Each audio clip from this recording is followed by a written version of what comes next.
Have you ever felt like you want love, but the moment it gets close, something inside you pulls away? It's strange, isn't it? You crave connection. You imagine deep conversations. You think about having someone who truly understands you. But when it actually starts happening, when someone gets closer than usual, when they begin to see the real you, you feel uncomfortable, not a little uneasy, deeply unsettled, and suddenly you need space. You need distance. You need to breathe again. And you don't even know why. This is the kind of feeling that confuses people the most, because on the surface it looks like you are just being distant, cold, uninterested. But inside, it's not that simple. Inside, there is a silent battle.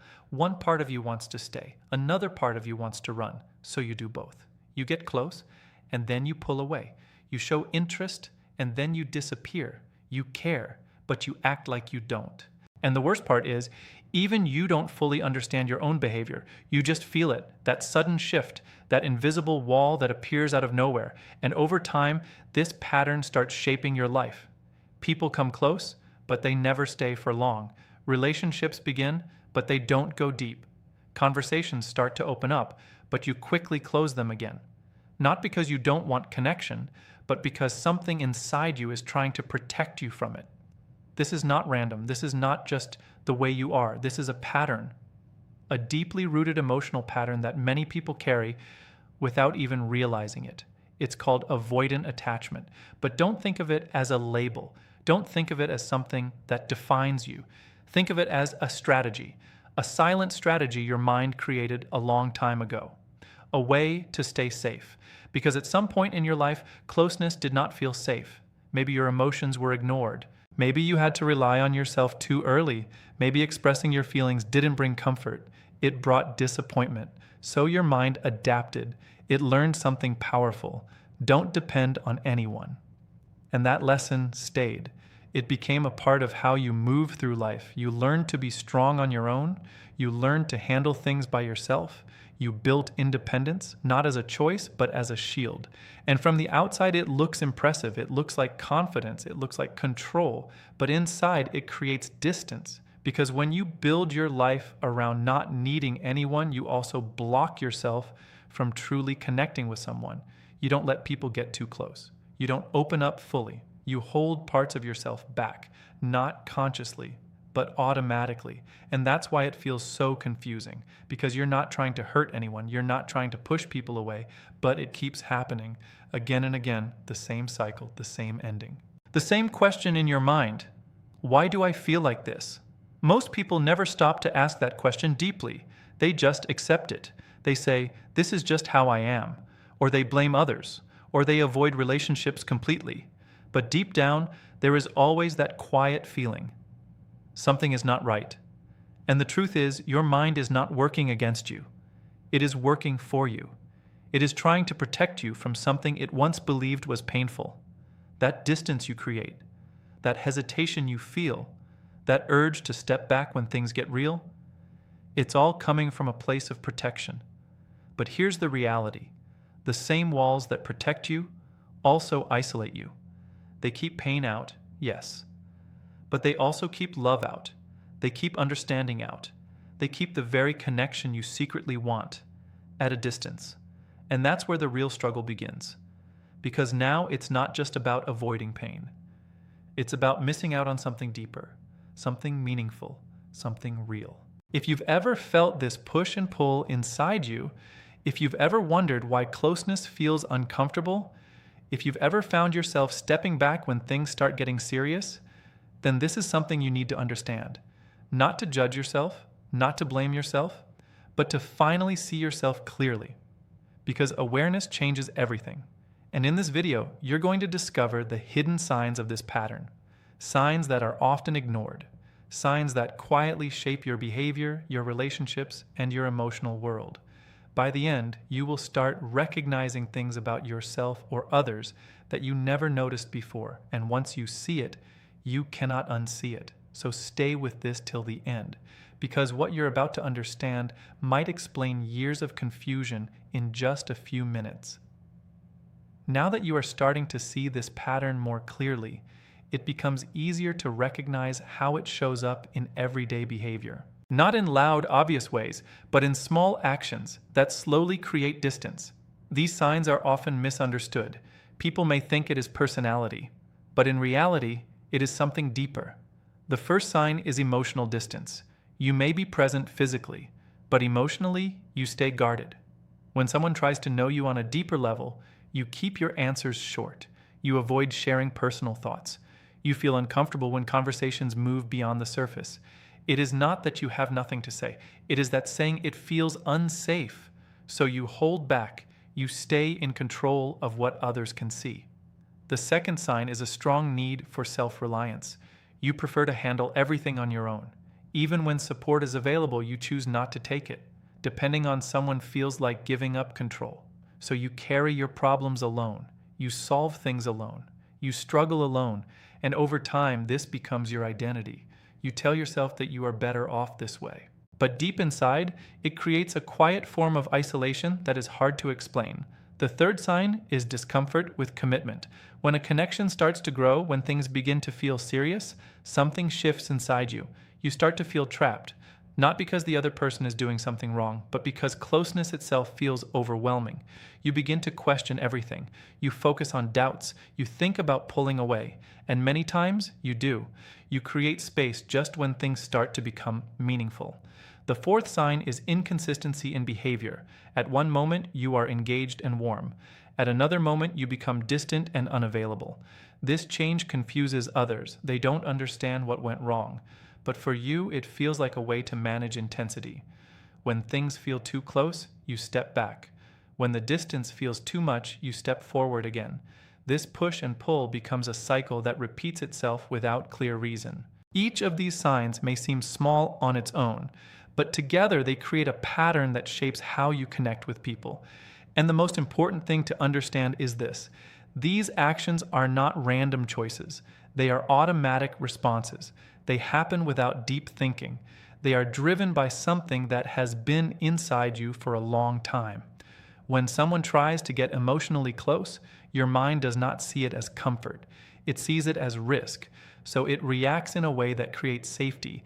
It limits how much you reveal.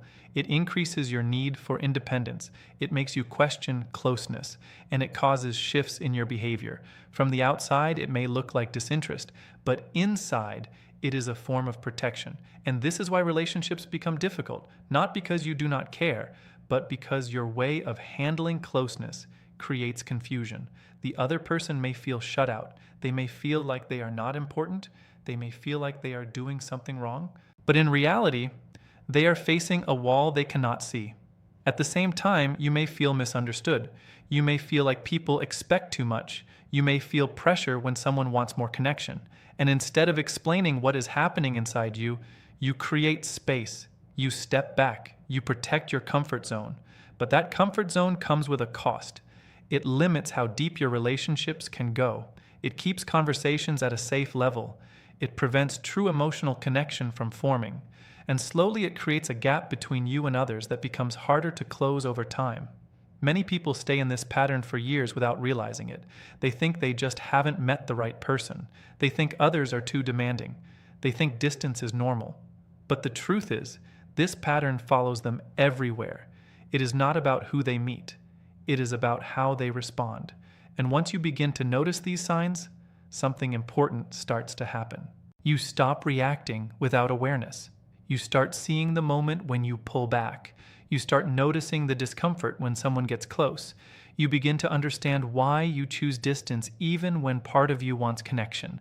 This awareness does not change everything instantly, but it creates a shift. It gives you a chance to pause, to question your reactions, to see that what feels natural may actually be a learned response.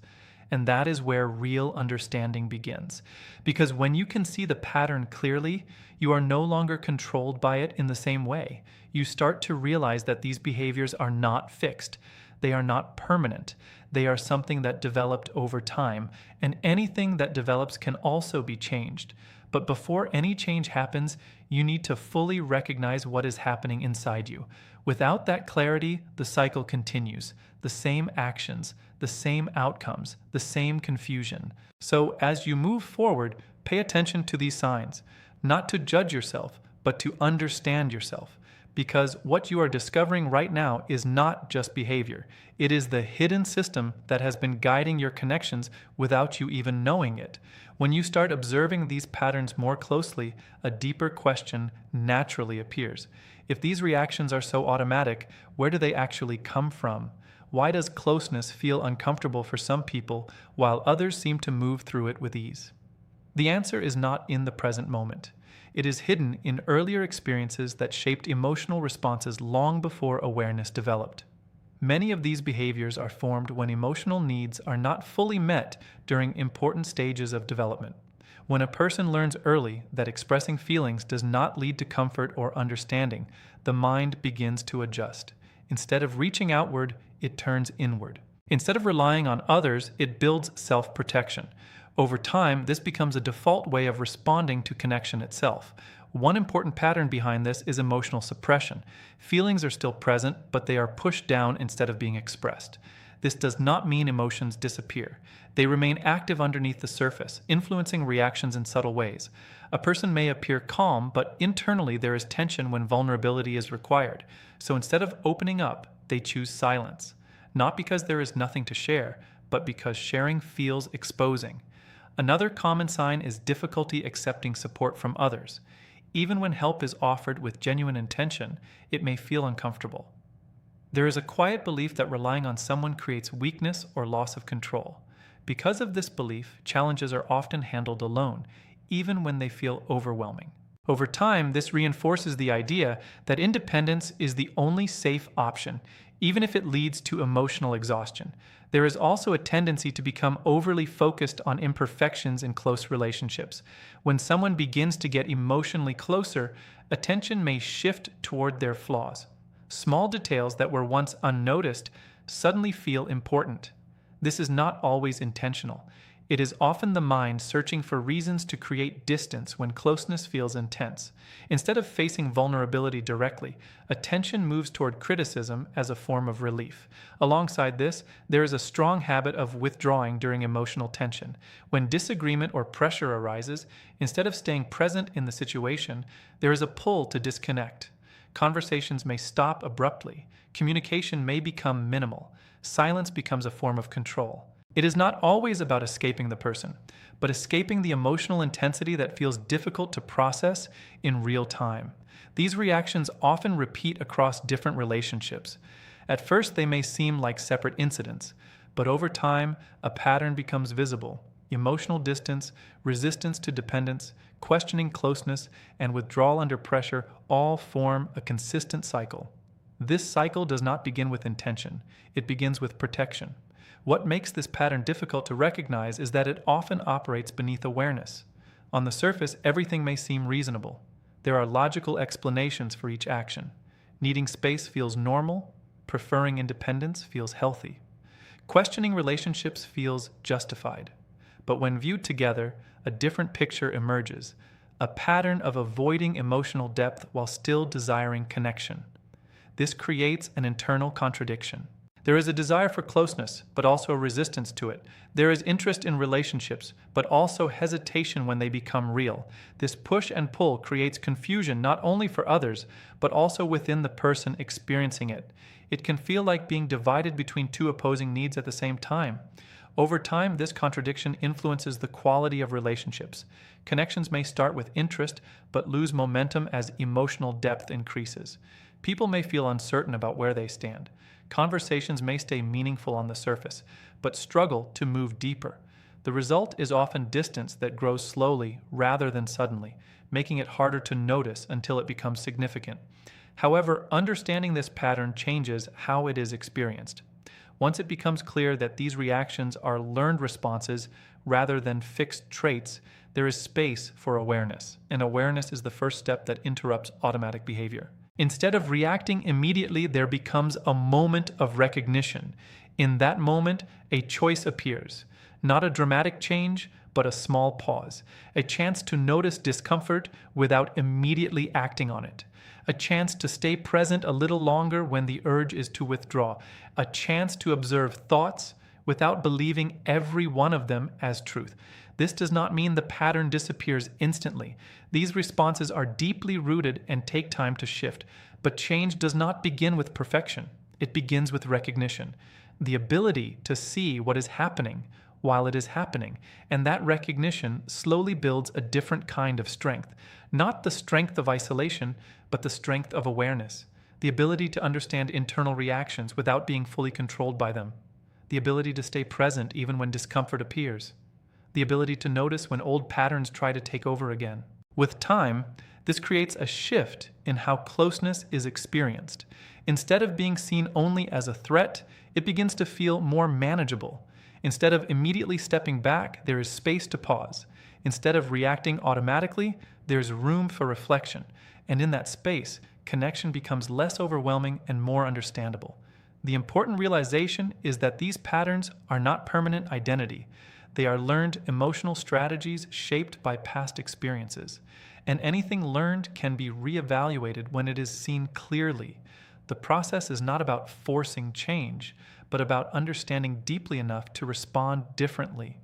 This understanding marks a turning point, because once the pattern is seen fully, it no longer operates in the dark. And what is seen clearly no longer has the same control as before. Once this internal system is clearly seen, something important begins to shift in the way it is experienced. What once felt automatic starts to feel noticeable, and what is noticeable slowly becomes easier to influence. This is where real transformation begins, not through force, but through understanding how responses operate in real time. A key realization is that these reactions are not identity. They are learned responses that formed in response to earlier emotional environments.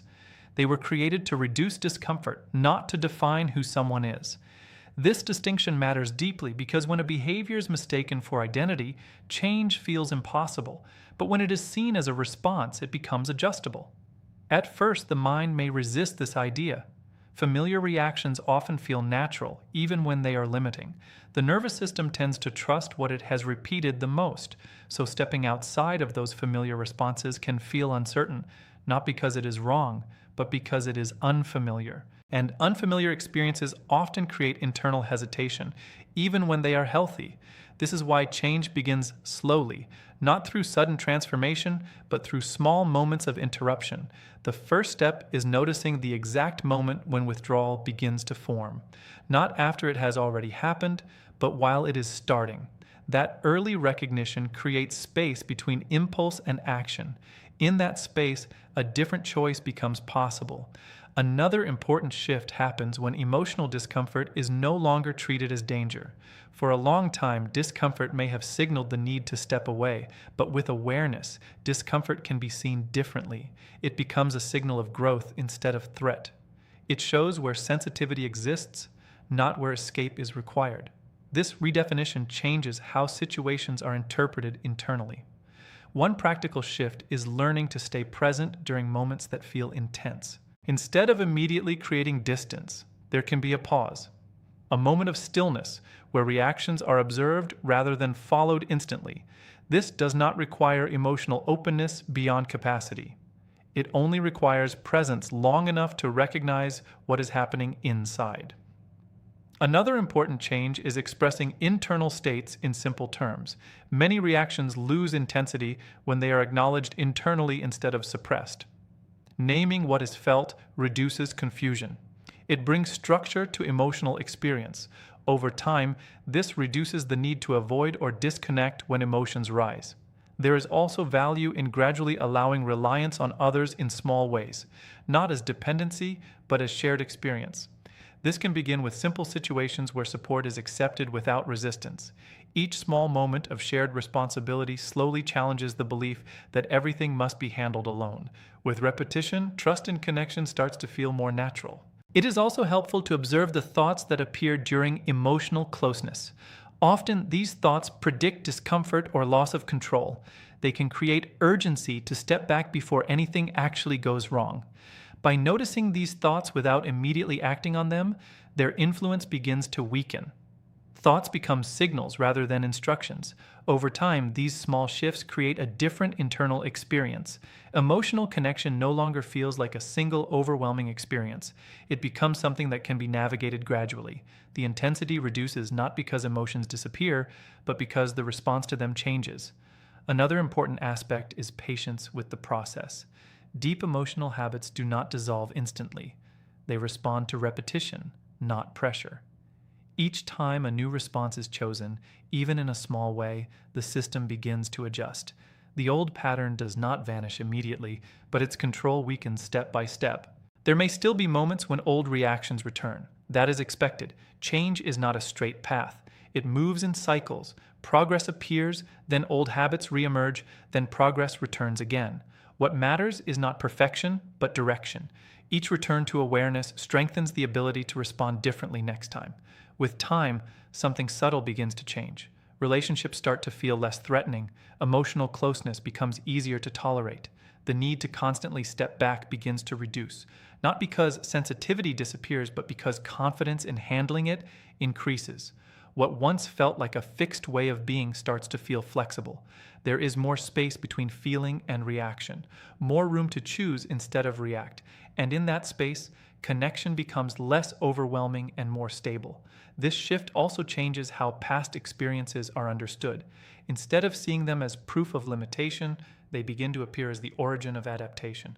What once felt like weakness starts to look like survival strategy. And what was created for protection no longer needs to define the present. At this point, the focus is no longer on changing who someone is. It becomes about expanding how they respond. Life does not require removing all protective instincts. It requires learning when those instincts are no longer necessary. The final realization is simple but powerful. Emotional distance is not permanent. It is a learned response that can soften over time when met with understanding instead of judgment. And as understanding grows, the space between people no longer feels like a barrier. It becomes something that can be crossed with awareness, patience, and steady presence. In the end, what begins as a protective system can gradually become something more balanced. Not erased, but refined. Not forced, but reshaped through experience. And within that shift, connection becomes less of a struggle and more of a possibility that can finally be held without fear.